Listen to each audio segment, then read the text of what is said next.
Mi hijo se ganó 22 millones en la lotería y ese mismo día me dijo que yo ya estaba demasiado vieja para estorbar en su vida. Firmó los papeles del asilo sin mirarme a los ojos. Pero cuando llegó a cobrar el premio, escuchó una frase que nunca esperó. «Señor, ¿este boleto no está a su nombre?» Cuando vio de quién era el nombre, gritó de desesperación. «Cuéntame aquí en los comentarios, ¿desde qué país estás viendo este video?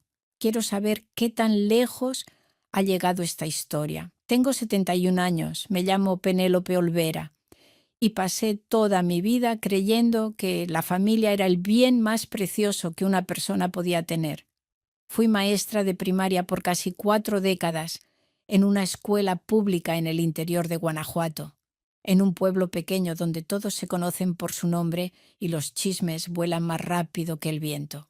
Enseñé a niños a leer, a escribir, a encontrar belleza en las palabras, a entender que una frase bien armada puede cambiar el rumbo de un pensamiento.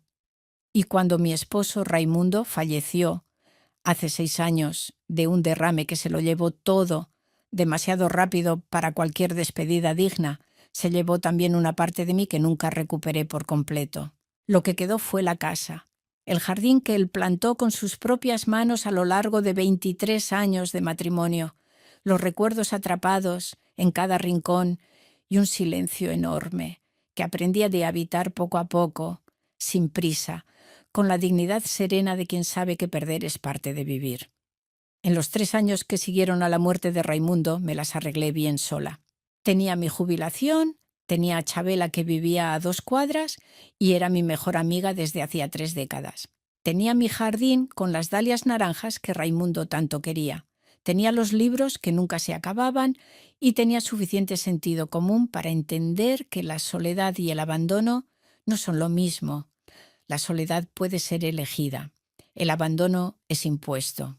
Y yo nunca me sentí abandonada en todos esos años porque estaba llena de propósito, llena de historia, llena de vida propia. Mi hijo Facundo siempre fue un hombre difícil. No lo digo con rencor, lo digo con la honestidad cruda de quien lo conoce desde antes de que tuviera nombre, desde las patadas en mi vientre, desde el primer llanto en la sala de partos. Facundo nació impaciente con el mundo, como si las cosas nunca llegaran al ritmo que él esperaba. Raimundo decía que era su modo de ser, que el muchacho iba a madurar. Y en parte maduró, se casó con Yolanda a los 28 años, tuvo a Jimena, luego al pequeño Mateo, trabajó en constructoras, en comercio, en 3 o 4 negocios diferentes que nunca llegaron a donde él quería. La vida fue dura con él, y él se fue haciendo más duro también, esa dureza de quien culpa al mundo por lo que no salió bien y va perdiendo poco a poco la capacidad de mirar sus propias decisiones. Cuando las deudas llegaron de golpe y el alquiler de su departamento llevaba 4 meses de atraso, fue Facundo quien me llamó. Yolanda estaba embarazada de Mateo, las cosas estaban apretadas, necesitaba ayuda. Y yo, viuda, viviendo sola en una casa de 5 recámaras que Raimundo había construido ladrillo por ladrillo a lo largo de años, dije la única cosa que una madre alcanza a decir en esa situación, sin siquiera pensarlo mucho: «Vente para acá, hay espacio de sobra». Ese fue mi error, no amarlo, eso nunca fue un error. El error fue no haber hecho más preguntas, no haber entendido que el amor de madre, sin límites y sin estructura, puede volverse una puerta abierta para que cosas que no son amor entren a la casa también. Facundo llegó con Yolanda, con la pequeña Jimena de 3 años y con maletas suficientes para una temporada indefinida. Yo había preparado el cuarto más grande para ellos, cambié las sábanas, puse flores en un florero sobre el tocador, porque pensé que daba un aire de bienvenida. Al principio fue manejable. Había movimiento en la casa otra vez, niños corriendo por el pasillo, el olor a comida haciéndose en mayor cantidad. Yo ayudaba con la niña mientras Yolanda descansaba. Facundo salía temprano, llegaba tarde, y cuando llegaba siempre estaba demasiado cansado para cualquier plática que fuera más allá de lo necesario. No era la familia que yo había imaginado tener de vuelta, pero era algo, y me convencí de que algo era suficiente. El error de cualquier madre en esta situación es el mismo: convencerse de que las cosas van a mejorar cuando mejoren las condiciones externas, que cuando el dinero rinda más, cuando el trabajo mejore, cuando los niños crezcan un poco más, entonces la convivencia se va a arreglar. Esa es la mentira que una se cuenta para aguantar lo que es difícil de soportar. Porque las cosas no fueron mejorando, fueron empeorando despacio, de la forma en que las cosas malas empeoran cuando no se enfrentan, con esa progresión silenciosa de algo que crece en la oscuridad. Facundo se fue volviendo más grosero al responderme. No a gritos, no con violencia, sino con ese tono de impaciencia permanente, que es casi peor porque es difícil de explicar a los demás. Yolanda fue asumiendo espacios de la casa, como si fueran naturalmente suyos, reorganizando, redecorando, tomando decisiones sin consultar a nadie. El retrato de Raimundo que estaba en la repisa de la sala terminó en un rincón del pasillo por donde nadie pasaba. Cuando lo puse de vuelta, lo cambió de lugar otra vez. Dejé de insistir en la tercera desaparición porque entendí que esa pequeña batalla me estaba costando una energía que necesitaba guardar. Fui aprendiendo a caminar de puntitas dentro de mi propia casa y solo alcancé a entender el peso de ese aprendizaje cuando la bomba estalló por completo. En marzo de este año, Facundo llegó a casa diferente, más agitado de lo normal, eléctrico de una forma que no era enojo, sino otra cosa. Se quedó en el cuarto por horas haciendo llamadas con la voz bajita, y yo oía palabras sueltas por los fragmentos que escapaban por la puerta. Abogado, impuestos, asesor financiero, planeación. Cuando bajó a cenar esa noche casi no probó bocado. Se quedó sentado mirando el plato con una sonrisa que yo no sabía bien de dónde venía. Al día siguiente me lo contó. Se había ganado la lotería, 22 millones de pesos. Me quedé mirándolo por un tiempo que debió parecer largo para los dos. No por envidia. Quiero dejar eso muy claro para quien me escucha, porque la envidia nunca fue un sentimiento que cupiera en mí de forma natural. Me quedé mirándolo, intentando entender qué significaba aquello, intentando encontrar la alegría de madre que debería llegar naturalmente cuando un hijo recibe una noticia así. Y la alegría estaba ahí, en alguna capa más profunda, pero había otra cosa cubriéndola. Una inquietud que no sabía nombrar todavía, pero que se instaló en mi pecho con la firmeza de quien llegó para quedarse. 2 días después, entendí de dónde venía esa inquietud. Esa mañana el sol todavía estaba bajo, cuando Facundo y Yolanda bajaron juntos y se sentaron en mi cocina. Había algo de ensayado en ese momento, la forma en que se acomodaron, la rigidez en los hombros de los dos, la expresión de quien pasó la noche anterior combinando qué iba a decir y cómo lo iba a decir. Soy maestra desde hace 4 décadas. Aprendí a leer el clima de un salón mejor de lo que la mayoría aprende a leer cualquier otra cosa. Y esa cocina estaba cargada de una forma que me dejó callada antes de que Facundo abriera la boca. Dijo que las cosas iban a cambiar, que tendrían una vida nueva ahora, que ya habían escogido un departamento en un fraccionamiento exclusivo en la Ciudad de México, con alberca, gimnasio, seguridad las 24 horas, escuela privada para los niños cerca de ahí. Mientras él hablaba, yo tomaba mi café y escuchaba con esa calma que solo viene de haber vivido mucho y ya haber oído mucho. Y entonces hizo una pausa pequeña. Me miró con una expresión que mezclaba vergüenza y una determinación que claramente había construido antes de bajar, y dijo las palabras que cambiaron el rumbo de todo. Dijo que había encontrado una casa de retiro muy buena en San Miguel de Allende, que tenían médico todos los días, enfermeras de guardia, actividades recreativas, personas de mi edad con quienes podría platicar, que ellos pagarían todo, que estaría bien cuidada, que sería lo mejor para todos. Bajé la taza despacio sobre la mesa. Oí el ruido de la cerámica tocando la madera, el sonido familiar de tantos años de esa cocina, el mismo sonido de siempre, y sentí que el suelo cambiaba de textura bajo mis pies, como pasa cuando una camina en un terreno que parecía firme y de repente se da cuenta de que había algo hueco debajo.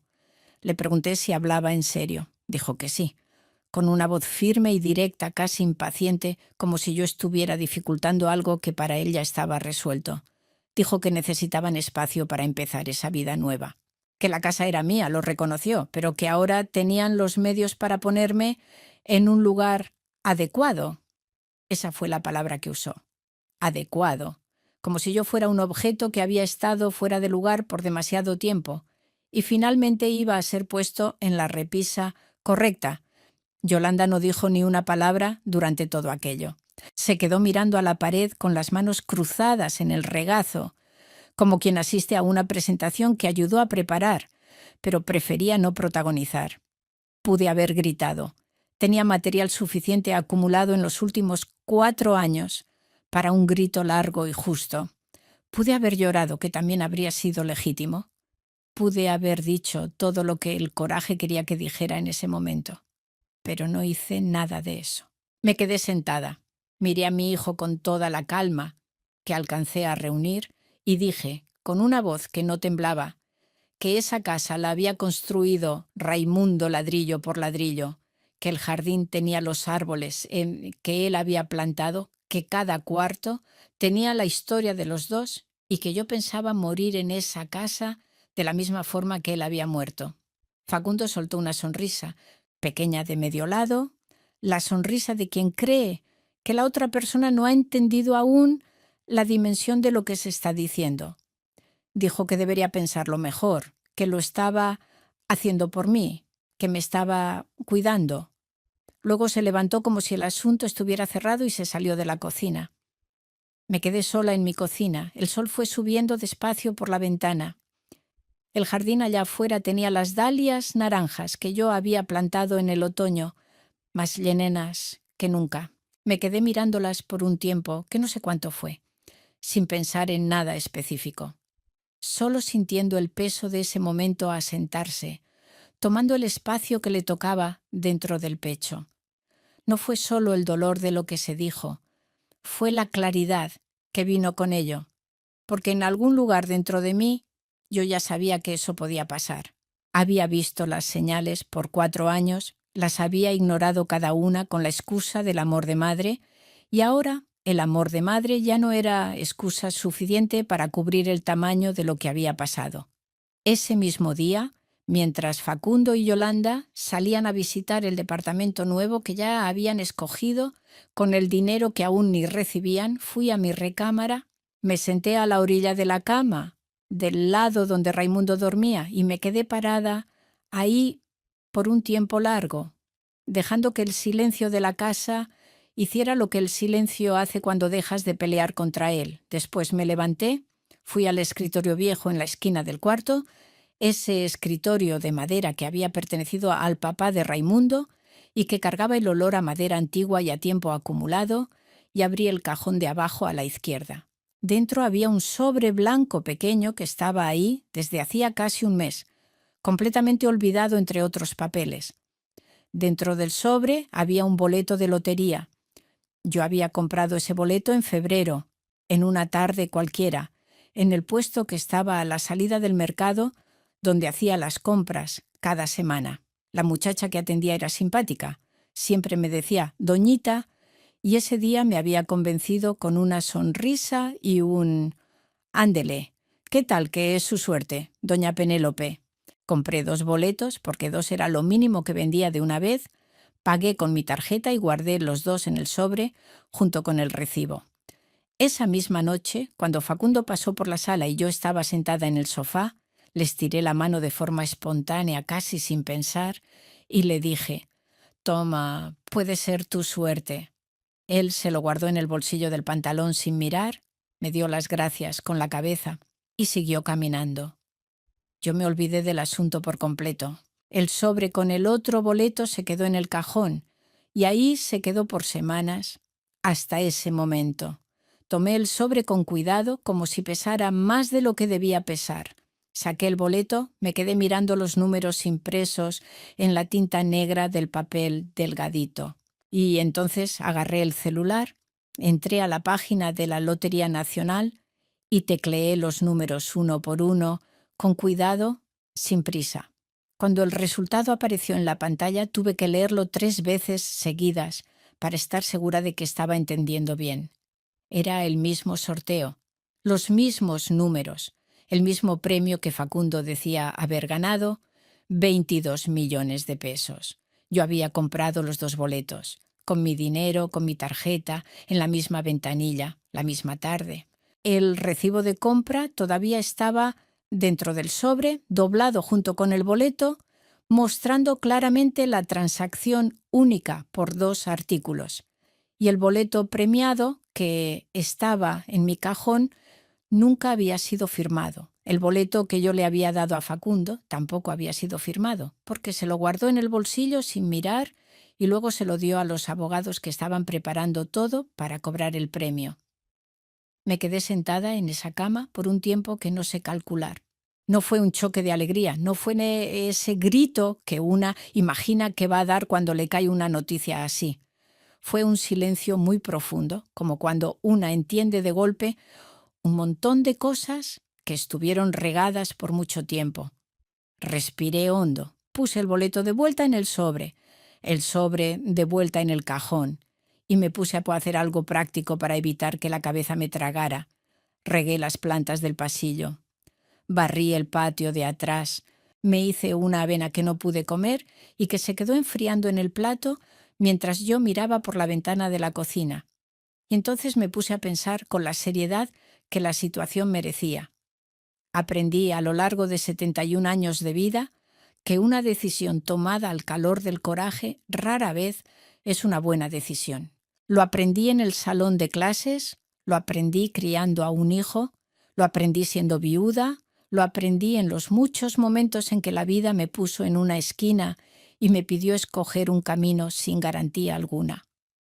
La prisa y la emoción son enemigas de la claridad.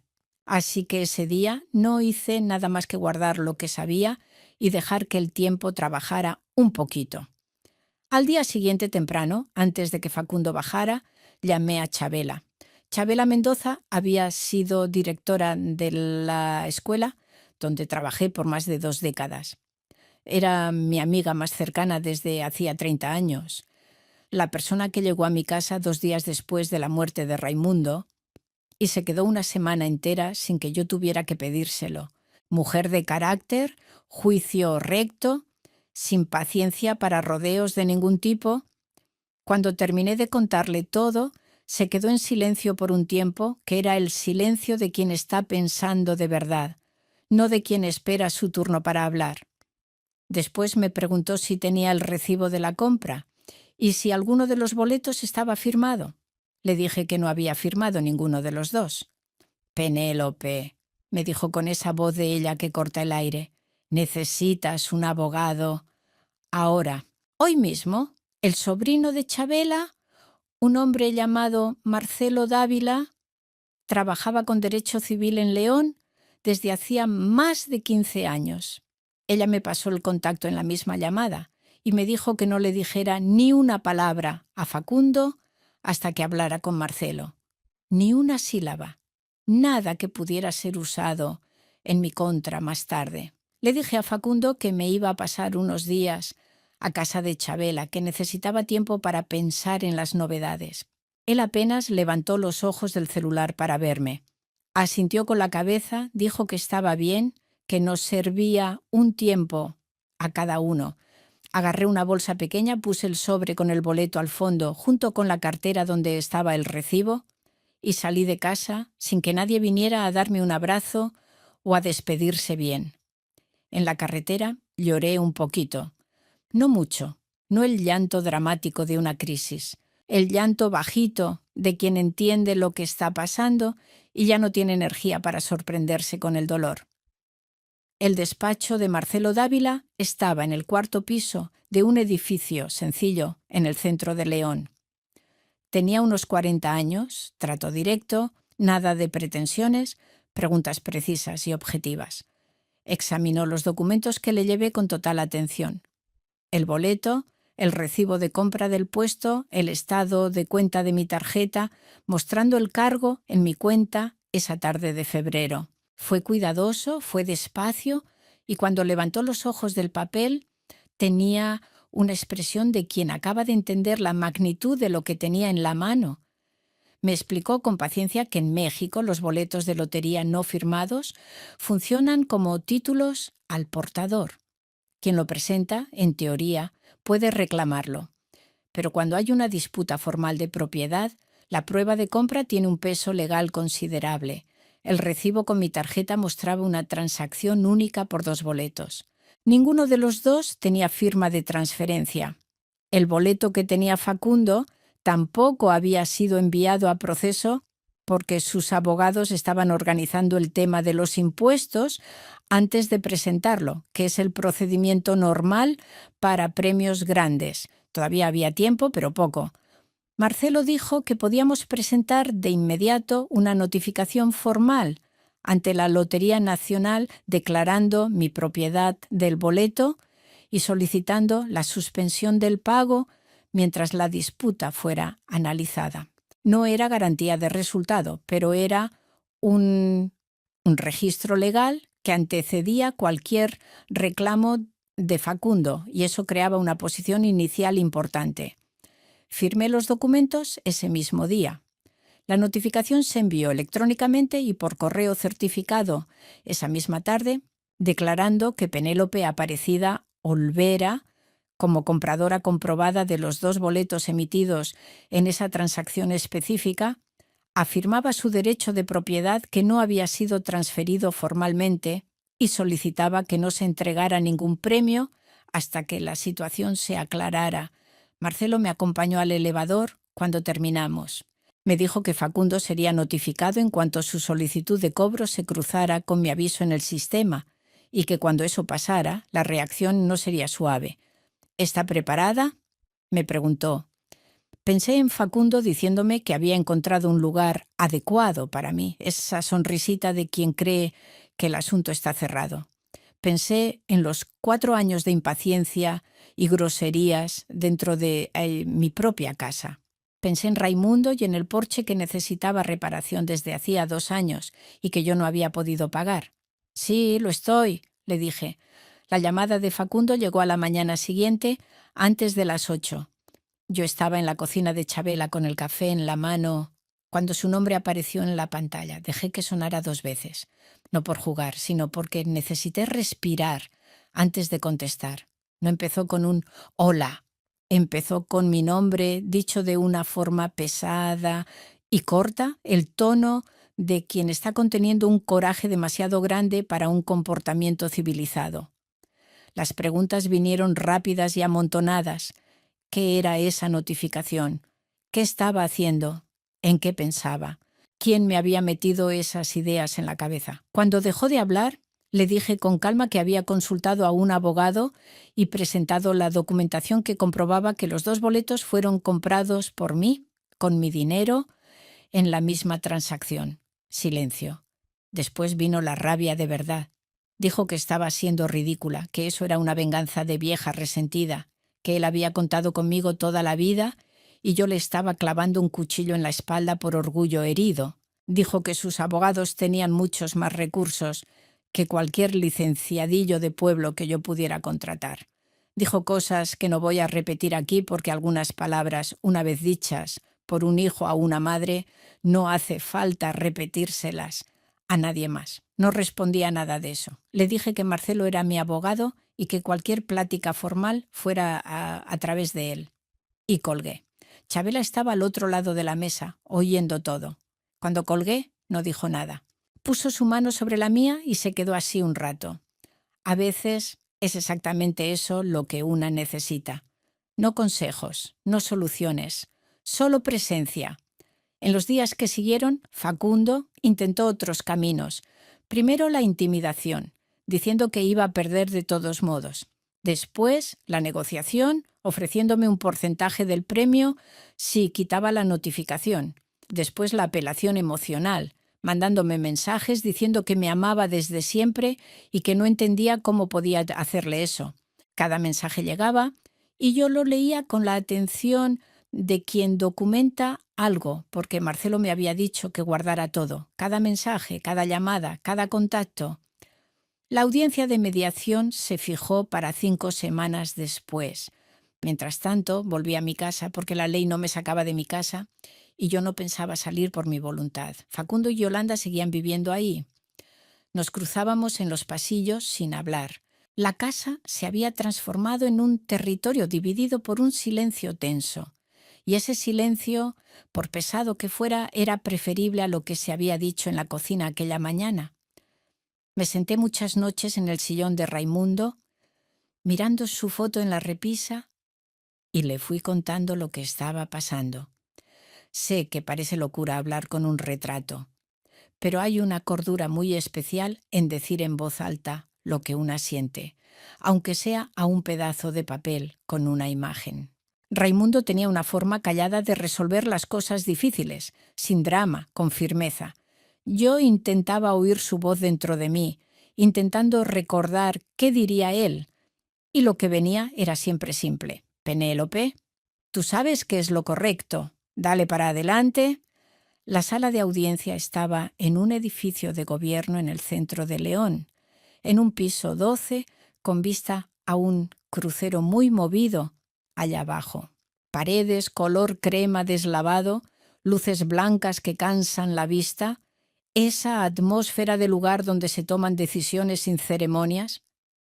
Había una mesa larga, sillas de plástico negro, botellas de agua que nadie abrió y un mediador llamado licenciado Héctor Cardona, un hombre de unos 60 años, con el pelo completamente blanco y la paciencia cultivada de quien pasó toda su carrera oyendo versiones diferentes de historias parecidas y aprendió a distinguir lo importante del ruido. Facundo llegó con 2 abogados, trajes bien cortados, portafolios organizados, el aire de quien llega preparado y con dinero para una batalla larga. Yo llegué con Marcelo, que traía la corbata un poco chueca, se la enderezó al entrar y a quien yo ya asociaba con la solidez y la competencia de verdad. Facundo no me miró cuando entró. Se sentó al otro lado de la mesa como si hubiera un muro físico entre nosotros, y de alguna forma lo había. Sus abogados fueron los primeros en hablar. El argumento central era el mismo: un regalo dado libremente, de forma espontánea, sin presión. El boleto había sido entregado de mano en mano y le tocaba al beneficiario recibir el premio. La notificación que yo había presentado era un intento de revertir una donación ya consumada, motivada por una disputa familiar sin base legal. Usaron términos técnicos, citaron leyes, presentaron la situación como algo simple que yo estaba complicando porque no aceptaba la realidad. Eran buenos abogados. Presentaron el caso con seguridad. Yo oí todo sentada, quieta, con las manos cruzadas sobre la mesa, sin mover un músculo. Marcelo presentó los documentos, el recibo del puesto mostrando la compra de 2 boletos en una sola operación con mi tarjeta. El estado de cuenta bancario confirmando el cargo en mi cuenta esa tarde de febrero. Mi declaración jurada, describiendo las circunstancias a detalle, el día, la hora, el motivo por el que le di el boleto a Facundo sin pensar, como quien le da un chicle o un dulce a alguien que pasa, sin contrato, sin intención de transferir un premio que en ese momento simplemente no existía.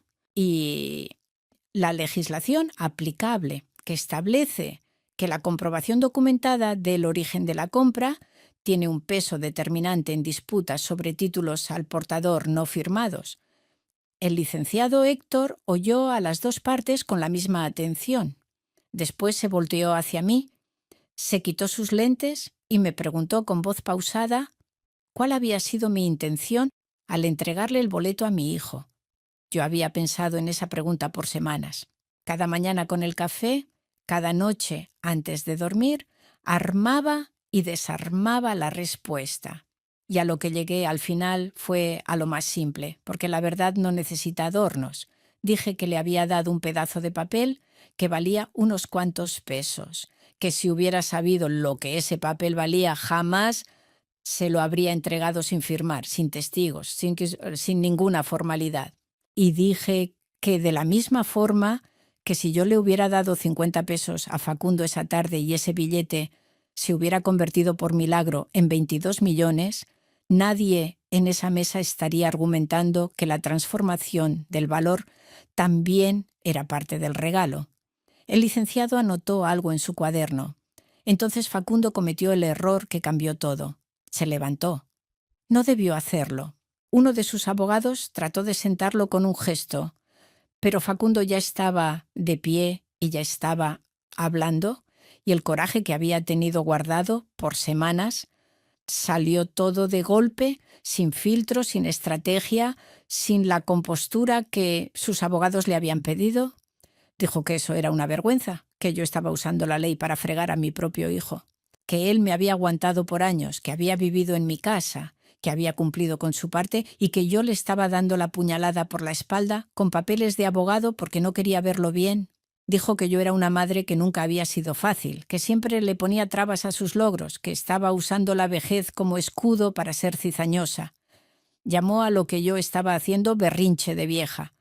Esas fueron sus palabras. Berrinche de vieja. El salón se quedó completamente callado, con ese silencio que se instala cuando alguien dice exactamente lo que no debe en el momento más inoportuno.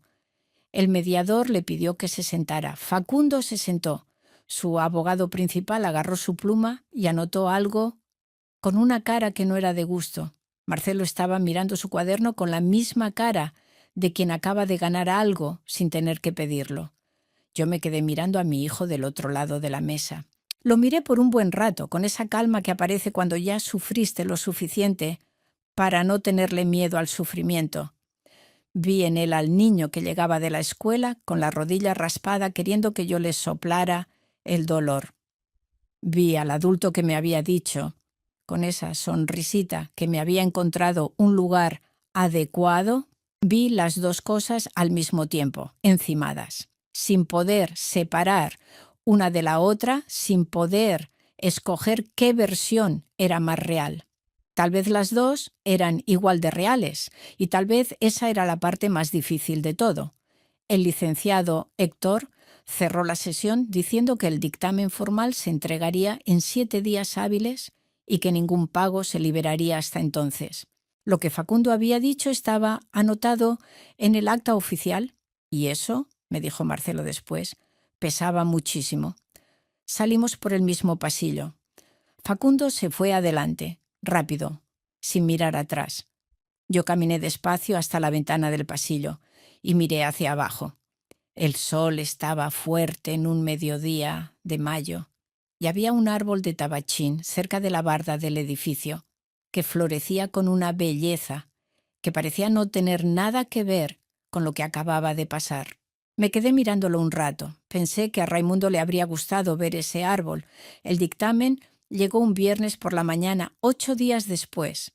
Yo estaba en el jardín cuando el celular vibró con el mensaje de Marcelo pidiéndome que le llamara en cuanto pudiera. Me quité el guante de jardinería, me limpié las manos en el pantalón y llamé ahí mismo, de pie entre las dalias. La decisión salió a mi favor. La documentación era suficiente para comprobar mi posición como compradora. Al no haber ninguna transferencia firmada o documentada y considerando lo que se dijo en la audiencia, la Lotería Nacional no procedería con el reclamo de Facundo y esperaría mis instrucciones. Para cobrar el premio tendría que presentarme personalmente con el boleto original y mi identificación. Colgué el teléfono. Me quedé parada en el jardín por un buen rato, con las manos vacías, el sol en la espalda, el olor a tierra mojada.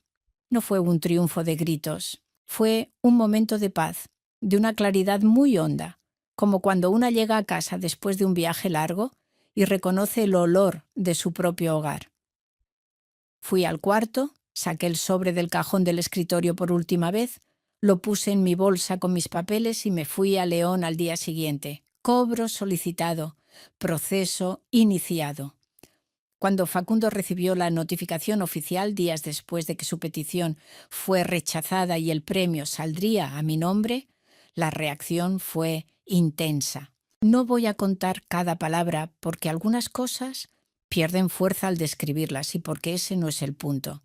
Lo que puedo decir es que hubo una última plática pesada y difícil en el pasillo de mi propia casa y que yo la aguanté sentada en el sillón de Raimundo, con las manos en el regazo, esperando que pasara la tormenta con la misma serenidad con que se espera la lluvia cuando sabes que las ventanas están bien cerradas.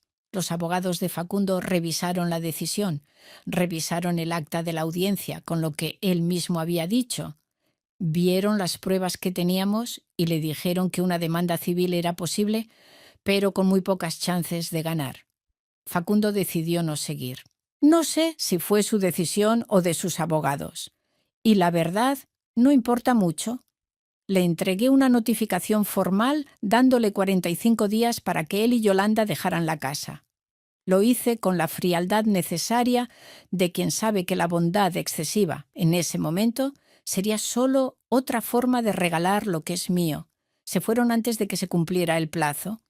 La mañana en que se salieron, yo estaba en el jardín. Oí el ruido de las maletas bajando por la escalera, oí el carro de Yolanda en la entrada, oí el motor arrancar y el sonido alejándose por la calle. No fui a ver. Me quedé donde estaba, de rodillas en la tierra, cuidando las dalias que habían aguantado el invierno mejor de lo que esperaba. Las manos en la tierra húmeda, el sol calentándome la espalda, los árboles que Raimundo plantó dando sombra. Facundo vino a buscarme al jardín antes de irse. Se quedó parado a unos 3 metros, casi, con las manos en los bolsillos, y estuvo sin saber bien dónde poner los ojos. No dijo mucho, dijo que entendía lo que había hecho, dijo que sabía que se había equivocado, dijo que tenía vergüenza, pero no de esa forma que se dice cuando quieres conseguir algo, sino de la forma genuina y amarga de quien se mira al espejo sin excusas. No pidió quedarse. No trató de negociar una última vez. Le dije que podía llamarme cuando quisiera, que lo que había pasado era serio y que iba a necesitar tiempo, mucho tiempo, y que yo no sabía todavía cómo sería nuestra relación después de todo aquello, pero que cerrarle la puerta para siempre no era algo que yo supiera hacer con mi propio hijo, aunque me hubiera dado motivos de sobra. Él asintió. Se fue sin abrazarme, y yo entendí eso también. Algunos abrazos hay que ganárselos de nuevo, poco a poco. El premio, ya después de los impuestos, quedó como en 12 millones de pesos. Nunca fui mujer de darle mucho valor al dinero por el dinero mismo, en el sentido de que no era lo que me quitaba el sueño. Pero sé lo que ese dinero significó en la práctica. Significó poder mandar a arreglar el porche que Raimundo había hecho y que tenía la madera podrida porque yo no tenía para pagar. Y cuando el carpintero terminó el trabajo y me senté ahí con un café y mi rebozo viejo, sentí que algo se acomodaba en mi pecho. Significó poder crear un fondo de becas en la escuela donde trabajé 40 años, 3 becas anuales para alumnos de sexto que quieran seguir estudiando, porque la educación fue mi propósito de vida y me parece justo devolver eso. Le puse el nombre de Raimundo al fondo. La directora de la escuela lloró cuando se lo conté y yo casi lloro con ella. Significó poder viajar con Chabela, un plan que teníamos desde hacía 15 años y que siempre se nos atravesaba algo. Fuimos en agosto. Pasamos 10 días en España andando en tren por ciudades que no conocíamos, comiendo rico, durmiendo en hostales sencillos con ventanas que daban a calles de piedra. En Madrid, una tarde que estábamos sentadas viendo la ciudad, me dio una paz tan completa que tuve que parar todo y solo respirar unos minutos. Chabela me preguntó si estaba bien. Le dije que estaba más que bien. Ella entendió. La casa sigue siendo mía. Sigue oliendo a lo mismo, tiene las marcas de Raimundo en las paredes, sus árboles en el patio, los recuerdos en cada rincón. Mandé a arreglar el baño, que ya le hacía falta. Compré un sillón nuevo para la sala, pero dejé el de Raimundo exactamente donde siempre estuvo. Hay cosas que no se cambian. Facundo me llamó en octubre. Vi su nombre en la pantalla y me quedé viéndolo un momento antes de contestar. No por hacerme la importante, sino porque necesité preparar el corazón. Estaba viviendo en un departamento rentado, consiguió un trabajo nuevo. Estaba tratando de organizarse después de que él y Yolanda se separaron, lo cual pasó unos meses después de que se fueron de mi casa. No se oía bien, pero se oía más honesto de lo que lo había escuchado en años. Más ligero, de una forma que no es alegría, sino como alguien que está aceptando la realidad sin el orgullo o el dinero fácil de por medio. Platicamos casi una hora. De su trabajo, de los niños, del clima, de cosas sin peso. Antes de colgar me preguntó si era feliz. Miré por la ventana de la cocina hacia el jardín, a las dalias naranjas que habían florecido más este año que en cualquier otro, a los árboles de Raimundo llenos de verde, al porche arreglado donde me había tomado tanto café últimamente. «Sí, lo soy», le respondí, y era verdad. De forma entera y sin condiciones, dijo que le daba gusto saberlo. Y yo le creí. Hay noches que me siento en ese porche con mi rebozo en las rodillas y el té de manzanilla que Raimundo tomaba cada noche, y me quedo mirando el jardín a oscuras, los árboles, el silencio, las estrellas cuando el cielo deja, y no siento soledad. Siento una compañía que no necesita estar presente físicamente, que viene de adentro, del peso de todo lo que una ha vivido y no ha desperdiciado. Aprendí con todo esto que el amor de madre no es esa cosa sin límites que acepta cualquier cosa, sin medida. El amor de madre tiene forma, tiene estructura, tiene dignidad, y la dignidad, cuando una la suelta por costumbre o por miedo, no regresa solita. Hay que ir a buscarla, tío, a veces con un recibo de compra, un abogado en León y la claridad suficiente para sentarse en una mesa y decir la verdad sin adornos, pero regresa. La dignidad regresa cuando vas por ella, y con ella, sorprendentemente, regresa también un hijo, diferente a como era antes, más honesto, más consciente de sí mismo. No sé qué va a ser de nosotros con el tiempo. No sé si vamos a poder construir algo nuevo de lo que quedó, pero sé que la puerta no está cerrada y sé que a veces con eso basta para empezar. Si esta historia llegó a ti, si te tocó en algún lado o te hizo pensar en algo que necesitabas, te pido una cosa. Dale me gusta a este video. Deja un comentario aquí abajo contándome desde qué país o ciudad nos ves y suscríbete al canal si no lo has hecho. Cada suscripción, cada comentario y cada like ayuda a que esta historia llegue a más gente que tal vez necesite oír que volver a empezar es posible, que la dignidad tiene solución y que nunca es tarde para sentarte en tu propia silla y decir, esta casa es mía. Y si quieres ser parte de una comunidad que valora historias reales como esta, considera unirte como miembro del canal. Es una forma de caminar junto a quienes creemos que las historias que cargamos merecen ser contadas. Hasta la próxima.